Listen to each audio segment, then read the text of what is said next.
Hello learners, आज के इस वीडियो में हम लोग कवर करने वाले हैं टिश्यूज़ को।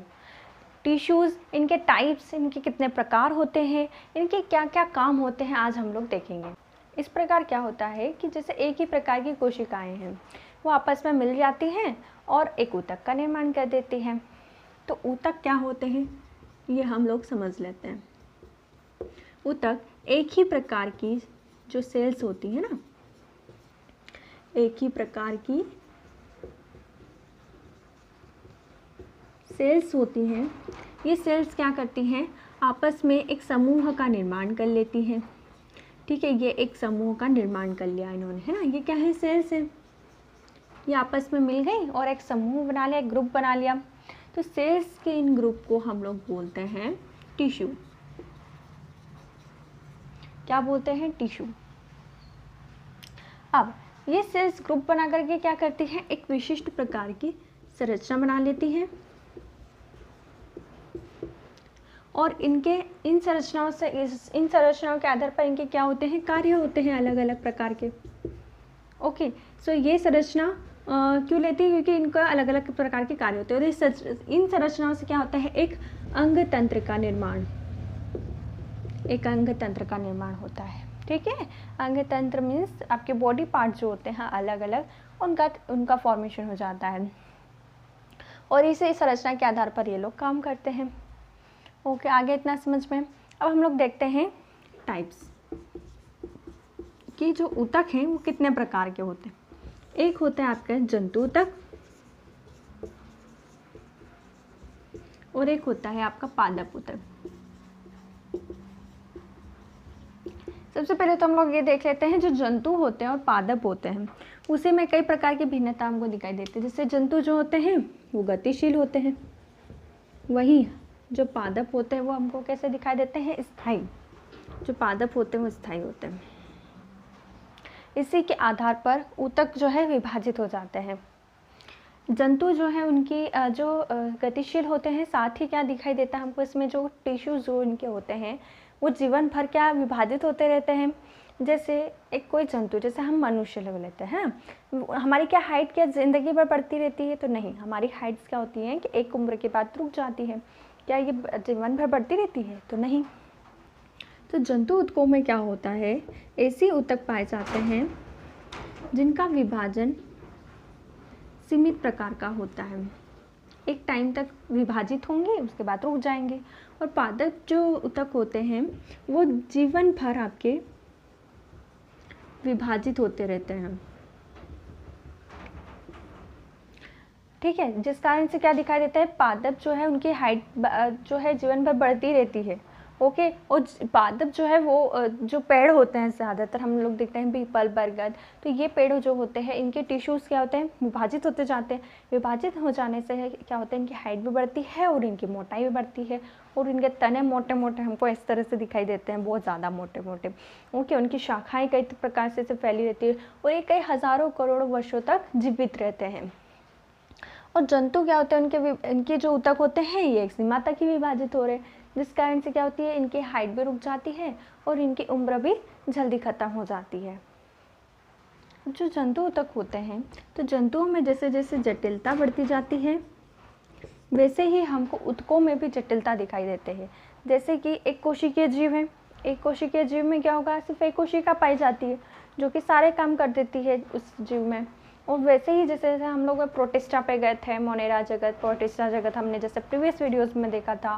फिर जैसे जैसे हम लोग एनेलिडा पे आए थे और फिर हमने केचुए को देखा और ऐसे मतलब अलग अलग हमने क्या देखे थे, जीवों को देखा था।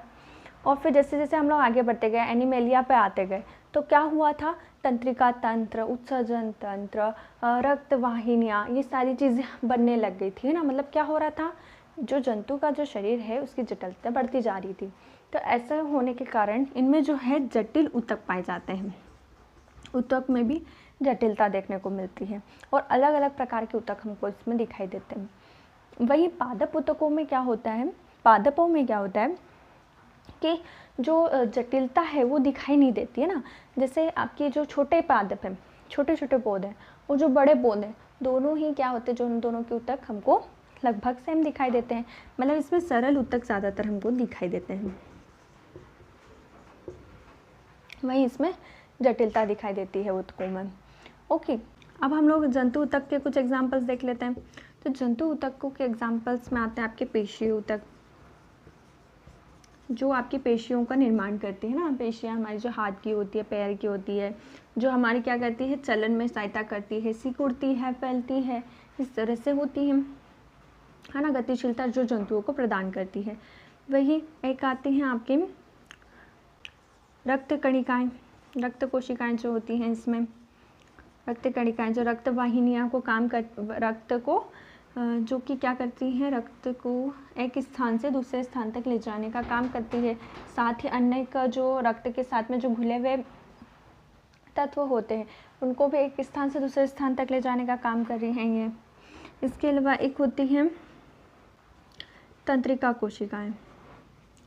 तंत्रिका कोशिकाएं क्या करती है, एक तंत्रिका तंत्र का निर्माण करती है। और ये तंत्रिका तंत्र का फंक्शन क्या होता है, ये मैंने आपको प्रीवियस वीडियो में बताया था।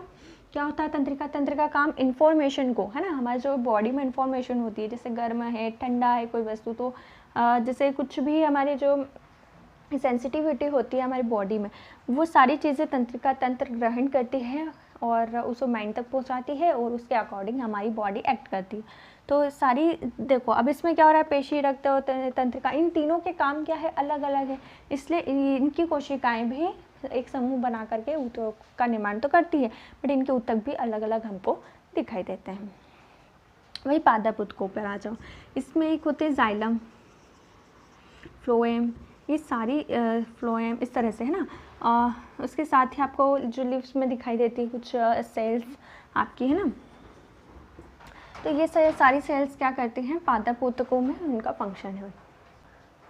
अब हम लोग पादप ऊतकों को विस्तार से समझ लेते हैं और कि ये पादप ऊतक कितने प्रकार के होते हैं, कौन कौन से होते हैं। तो पादप ऊतक मैंने आपको बताया कि कैसे होते हैं, कि जीवन भर विभाजित होते जाते हैं, जिसके कारण एक प्रकार कौन सा आता है आपका, विभज्योतक ऊतक, विभज्योतक ऊतक, और एक होते हैं आपके स्थायी ऊतक। ठीक है, अब इन दोनों में डिफरेंस हम समझ लेते हैं कि विभज्योतक ऊतक क्या होते हैं और स्थायी ऊतक क्या होता है। विभज्योतक ऊतक उन्हें कहते हैं जो कि जीवन भर विभाजित होते जाते हैं और ये क्या करते हैं, पौधों में वृद्धि और विकास करते हैं, हो ना। और जो स्थायी ऊतक होते हैं आपके, वो क्या करते हैं, एक बार विभाजित हो गए और स्थायी हो जाते हैं, उसके बाद वो विभाजित नहीं हो रहे हैं, तो उनको बोलते हैं हम लोग स्थायी ऊतक। अब हम लोग विभज्योतक ऊतक और स्थायी ऊतक में भिन्नता देख लेते हैं कि कौन कौन से भिन्नता इनमें पाई जाती है। आपके विभज्योतक ऊतक है वो ऐसी पौधों के ऐसे भागों में पाए जाते हैं जहाँ पर वृद्धि होती रहती है। जैसे आपके हो गया जो जड़ होती है, पेड़ों की जड़ होती है, उसके जो निचला, सबसे निचला भाग होता है ना, मूल में, जड़ों के मूल में ये पाए जाते हैं, उपस्थित होते हैं। जैसे जड़ है ना, एक पौधे की जड़ है, तो जड़ों की जो टीप होती है सबसे नीचे वाली, यहाँ पर आपके क्या दिखाई देते हैं, विभज्योतक ऊतक दिखाई देते हैं। ठीक है, जिससे क्या होता है, ये जड़ आपस में कैसे होती है, फैलती रहती है जमीन के नीचे इस तरह से, है ना। ये जैसे विभाजित होते गए वैसे वैसे ये फैलती रहती है जड़ें जमीन के अंदर। ओके, इतना आया समझ में। अब इसके अलावा क्या होती है विभज्योतक ऊतक, और कहाँ पाए जाते हैं, तनों में। तनों में जो टिप होती है आपकी, है ना, ये वाली टिप होती है, यहाँ पर होते हैं, साथ ही यहाँ पर भी दिखाई देते हैं हमको। ये क्या क्या चीज़ें मैं बताती हूँ आपको। एंड यहाँ पर दिखाई देते हैं आपको पार्श्व स्थानों पर, है ना, साइड में भी दिखाई देता है। तो ये एक तना है जिसमें सबसे ऊपर भाग पर, है ना, शीर्षस्थ भाग पर दिखाई देते हैं, जिसको बोलते हैं हम लोग शीर्षस्थ विभज्योतक ऊतक।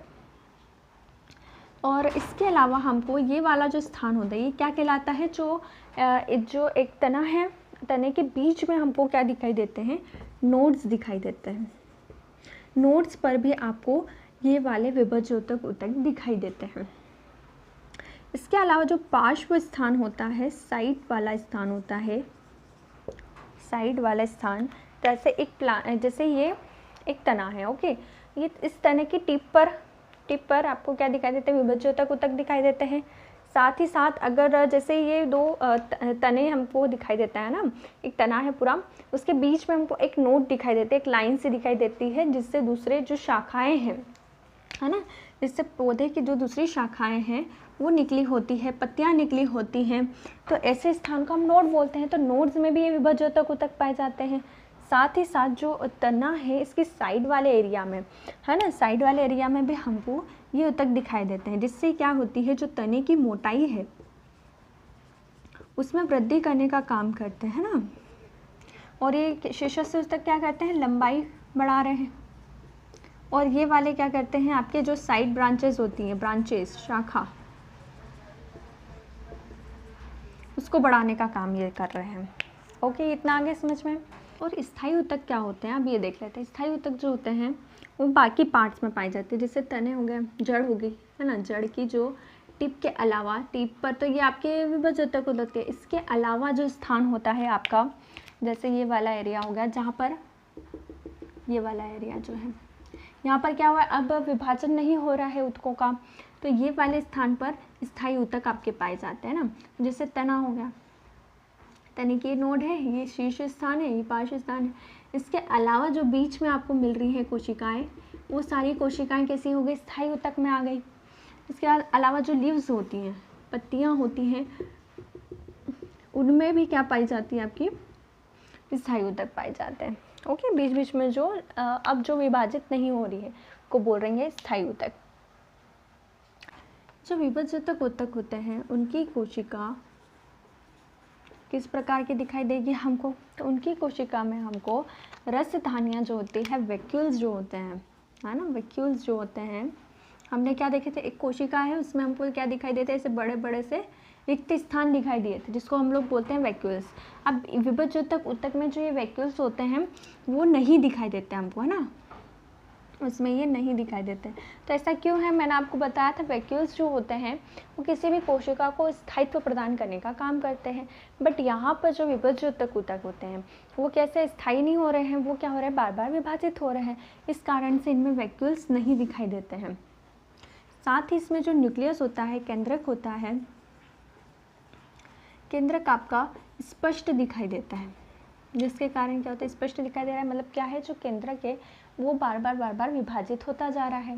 इस कारण से इसमें जो कोशिका द्रव्य की मात्रा है वो बहुत अधिक दिखाई देगी हमको। और साथ ही साथ जो इसकी कोशिका भित्ति होती है, सेल वॉल जो होती है, वो हमको थीन दिखाई देती है, पतली। इसका मतलब क्या हुआ, जो कोशिका द्रव्य, अर्थात इसमें क्या है, कोशिका द्रव्य भरी पूरी मात्रा में ना, ये कोशिका है, इसमें कोशिका द्रव्य भरी पूरी मात्रा में मिलेगा, है ना, जो इसके विभाजन में मदद करती है।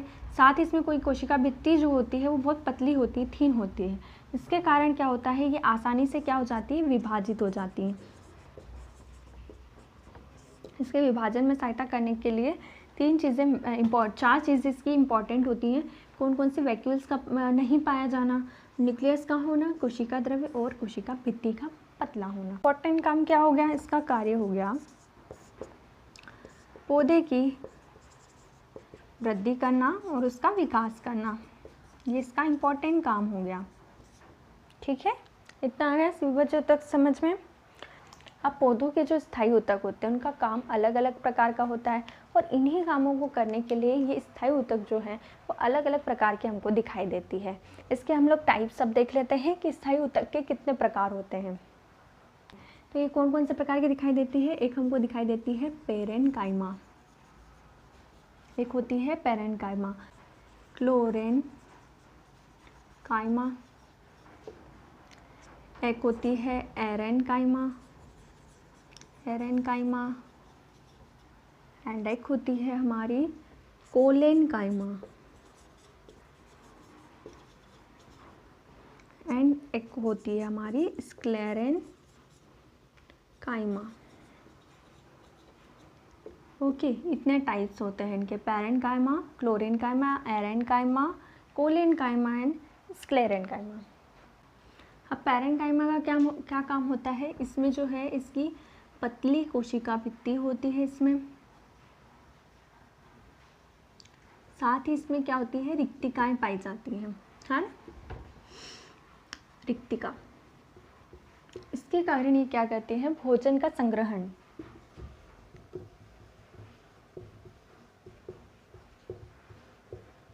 भोजन का संग्रहण। ठीक है, ये हो गया पैरेन्काइमा का काम। अब देखते हैं हम लोग क्लोरेन्काइमा। क्लोरेन्काइमा में हमको क्लोरोफिल दिखाई देता है, क्लोरोफिल। अब मैंने आपको बताया था क्लोरोफिल का काम क्या है, प्रकाश संश्लेषण करना, फोटोसिंथेसिस करना। तो यहाँ पर ये फोटोसिंथेसिस के थ्रू क्या करते हैं, भोजन का निर्माण करते हैं, भोजन बनाते हैं, भोजन बना करके ये पौधों को प्रदान करते हैं। तो ये हो गया क्लोरेन्काइमा का काम। अब एरेन्काइमा, एरेन्काइमा में जो होती हैं वो बड़ी बड़ी हमको यहाँ पर रिक्तिकाएँ दिखाई देती हैं। ठीक है, जिसके कारण क्या होता है, यहाँ पर हवा भर जाती है। ओके, कैसे होती हैं, जैसे ये कोशिका है, यहाँ पर बड़ी बड़ी हमको इस तरह से रिक्तिकाएँ दिखाई देती है, जिसके कारण इसमें हवा भर जाती है। और हवा भर जाने के कारण क्या होता है, एरन, हम जैसे नाम से स्पष्ट है, तो एयर मीन्स हवा।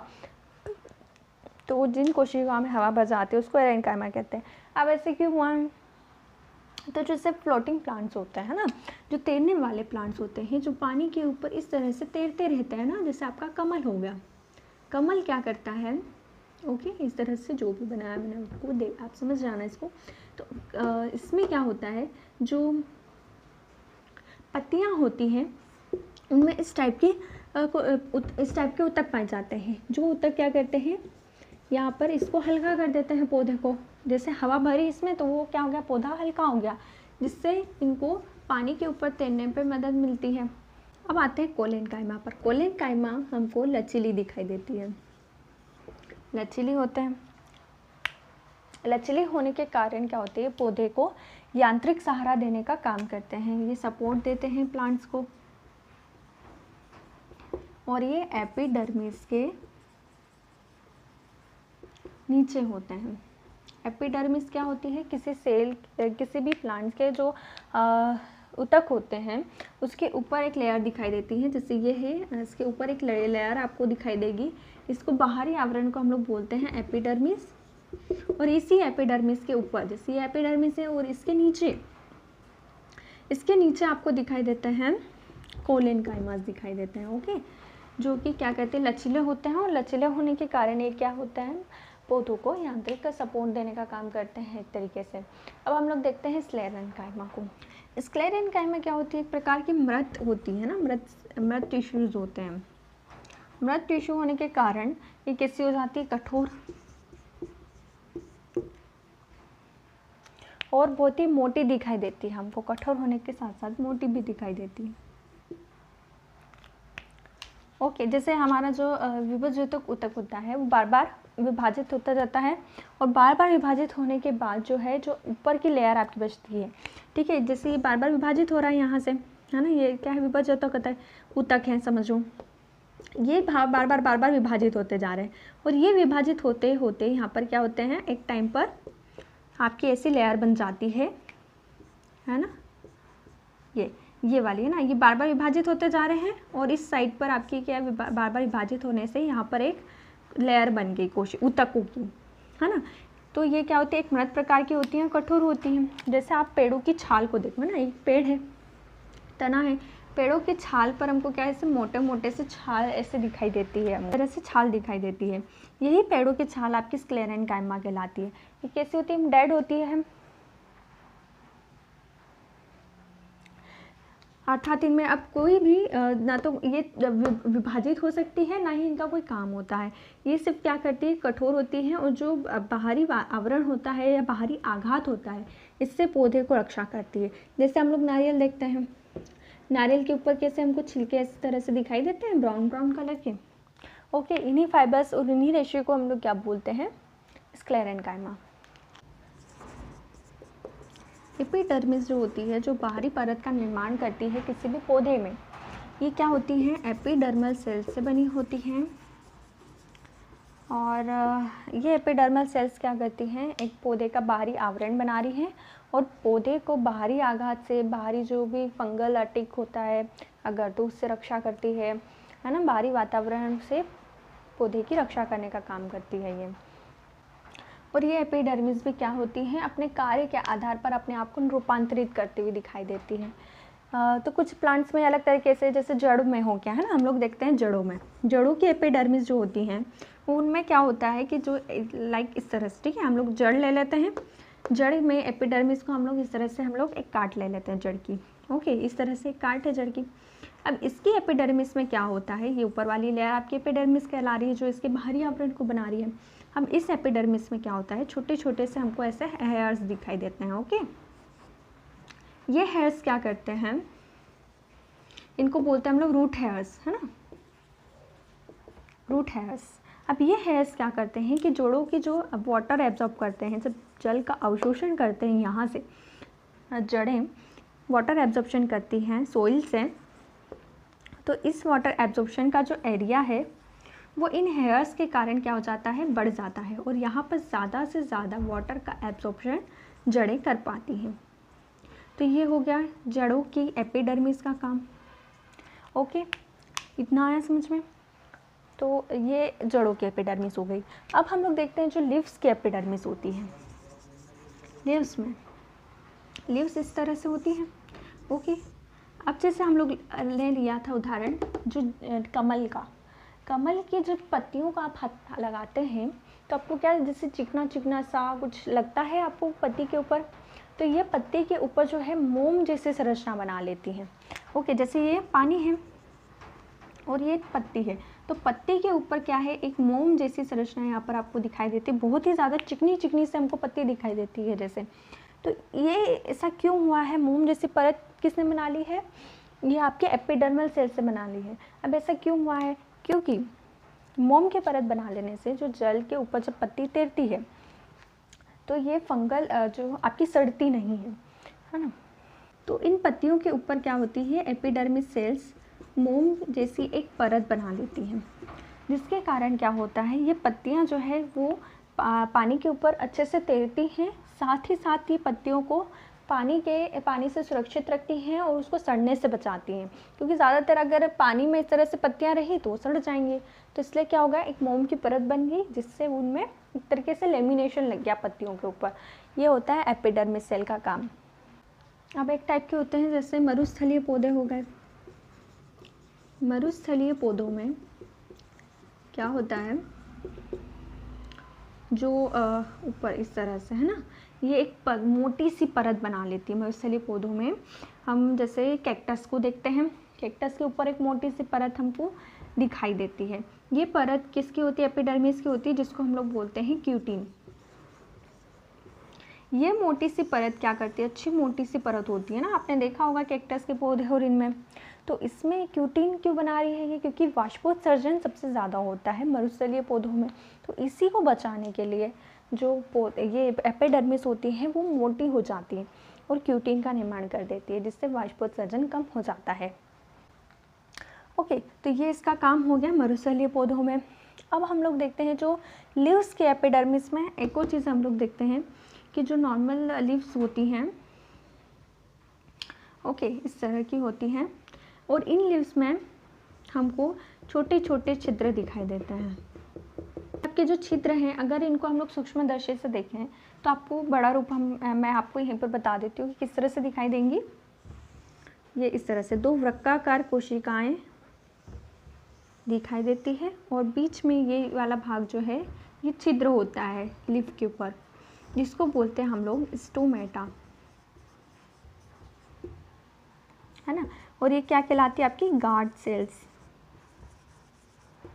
ओके, तो ये पत्तियों में स्टोमेटा बनाने का काम करती है। अब स्टोमेटा का काम क्या होता है, गैसीय आदान प्रदान करना, जैसे CO2 क्या करती है, लेती है पौधे और बदले में हमको O2 प्रदान करती है।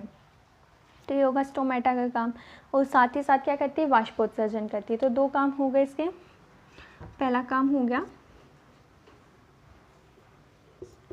गैसीय आदान प्रदान करना और दूसरा काम हो गया आपका वाष्पोत्सर्जन। ओके, इतनी चीज़ें आप याद रखना इसमें। फर्स्ट हमने देखा रूट्स का। रूट्स के एपिडर्मिस सेल्स का काम क्या होता है, वाटर एब्जॉर्प्शन करने के लिए क्या करती हैं, हेयर्स इसके ऊपर हमको दिखाई देते हैं, इस एपिडर्मिस के ऊपर। तो ये इस तरह से ट्रांसफॉर्म हो जाती है, जिससे वाटर एरिया बढ़ जाता है और इसका एब्जॉर्प्शन ज़्यादा से ज़्यादा हो जाता है। इसके बाद हम लोग लीव्स के एपिडर्मिस सेल्स को देखते हैं, जिसमें हमको मोम जैसी परत दिखाई देती है जो कि पत्तियों को सड़ने से बचाती है। एंड कुछ जो है स्टोमेटा का फॉर्मेशन करती है, जो कि गैसीय आदान प्रदान और बाष्पोत्सर्जन का काम कर रही है। और एक होते हैं मरुस्थलीय पौधों में, जो कि मोटी सी क्यूटिन परत हमको ऊपर दिखाई देती है पौधे के, जो कि क्या करती हैं, क्यूटिन क्या करती है, बाष्पोत्सर्जन को रोकती हैं, जिससे जल की हानि कम से कम हो और पौधे में जो अंदर जल की मात्रा है वो बनी रहे। अब स्थायी ऊतकों में भी ये तो हमने सरल स्थायी ऊतक देख लिए। अब कुछ स्थायी ऊतक ऐसे होते हैं जो जटिल होते हैं, जिनके फंक्शंस और उनकी जो संरचना होती है थोड़ी सी जटिलता दिखाई देती है उसमें। ओके, इसमें आते हैं 2 प्रकार के स्थायी ऊतक। कौन कौन से? Xylem and phloem. ये 2 टाइप्स के हमको दिखाई देते हैं। सो जाइलम एंड फ्लोएम जो होते हैं, इनको हम लोग बोलते हैं संवहनी ऊतक, और ये आपस में मिलकर के संवहनी बंडल का एक निर्माण करते हैं, जिसका काम क्या होता है, पौधों में जो जल होता है, भोज्य पदार्थ होते हैं, उनका आदान प्रदान करना। जाइलम जो है, अगर हम लोग इसकी संरचना देखने जाएंगे तो जाइलम किस किस से बना होता है, तो ये बना होता है जाइलम वेसल्स से बना होता है, जाइलम पैरेन्काइमा से बना होता है, और ये बना होता है, ट्रैकिड्स होते हैं इसमें,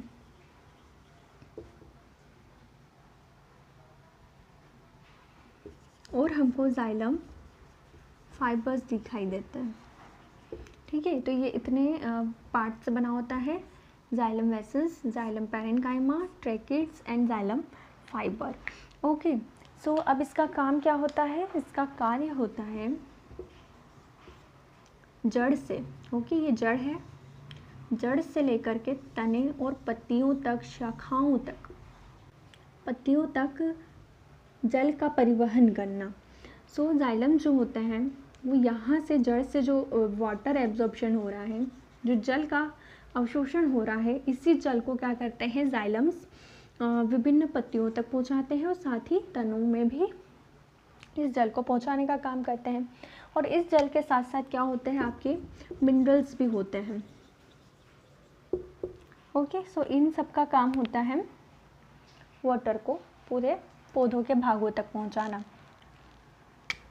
सो ट्रैकिड्स जो होती हैं वो कैसी होती है, नलिकाकार, नलिकाकार होने के कारण ही कैसी होती है, नली जैसी इस तरह से होती है ना। नलिकाकार होने के कारण ही क्या करती है, वाटर को सभी दूर ले जाने का काम कर रही है। जाइलम फाइबर्स होते हैं जो कि इसको सपोर्ट प्रदान करते हैं, सपोर्ट देते हैं जाइलम को। और जाइलम पैरेन्काइमा क्या होती है, ये भोज्य पदार्थों को संग्रहण करने का काम करती है। ओके, इतना आया समझ में।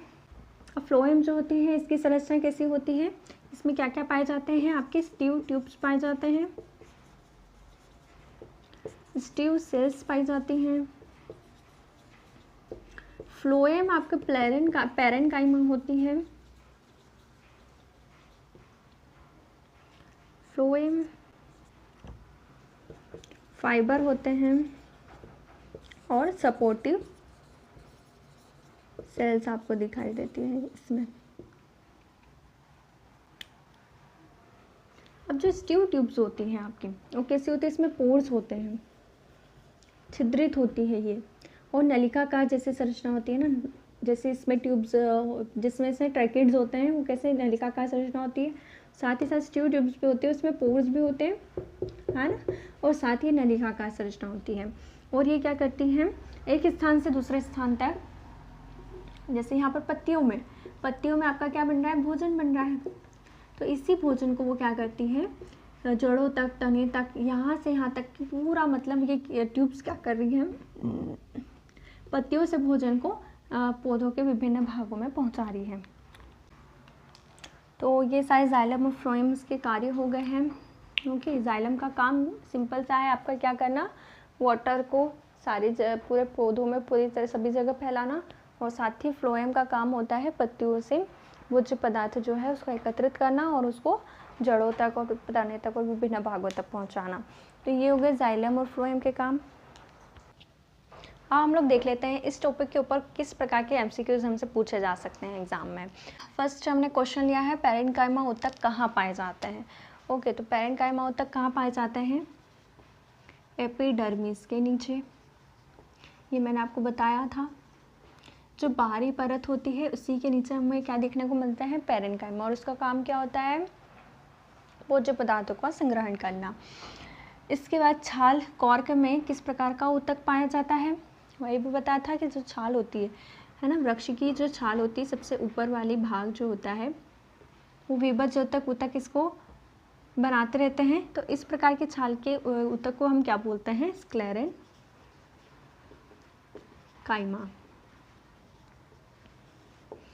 ओके, फिर थर्ड क्वेश्चन हम देखते हैं। थर्ड में क्या बोला है? जड़ों में विभज्य ऊतक कहाँ पाया जाता है?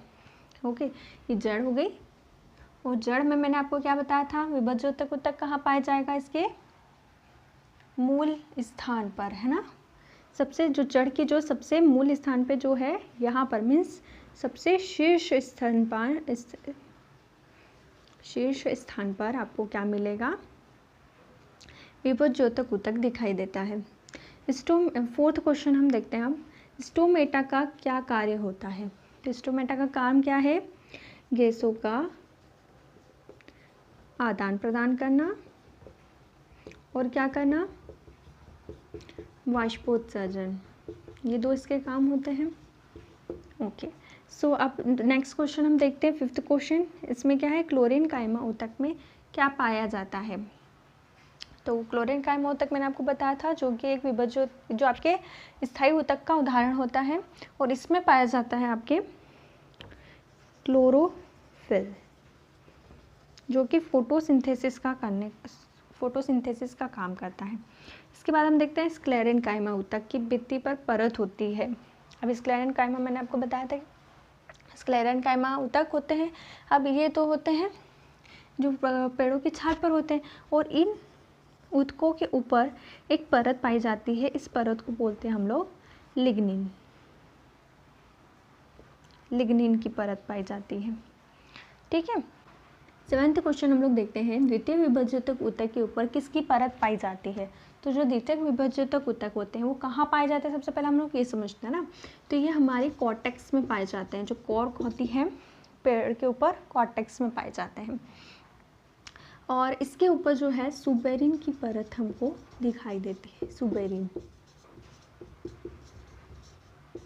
ठीक है, इतना समझ में आ गया। तो हमने पादप ऊतक पूरे कंप्लीट कर लिए हैं और इसके हमने कुछ क्वेश्चंस भी देख लिए हैं कि किस प्रकार के इसमें से क्वेश्चंस पूछे जा सकते हैं। सो आई होप आपको ये वीडियो पसंद आया होगा।